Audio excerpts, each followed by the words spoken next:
Hey, hey, hey, hey, hey! It's me, GNS po. Magandang tanghali po sa inyong lahat at may the Lord God bless you everyone. Ngayon po, nandito po ako sa ilalim ng puno ng mangga ng harap po ng bahay namin. Nami-miss ko po yung mangga po namin dahil pinaputol ko po noong nakaraang October dahil may nagrereklamo sa mga kapitbahay dahil yung bubong po daw nila marami ng dahon, so kailangan ko ipaputol.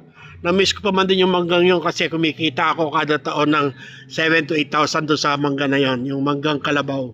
Sayang na sayang po, pero talagang ganyan ang buhay.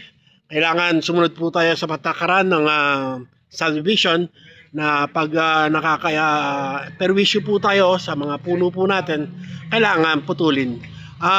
Ngayon po, nandito po ako sa harapan nyo at ngayon, naghihintay ako sa mga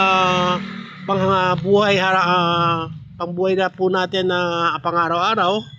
Wala pa pong order, pero standby pa rin ako sa labas.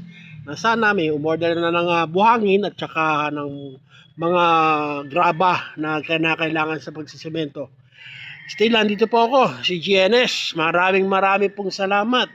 Peace.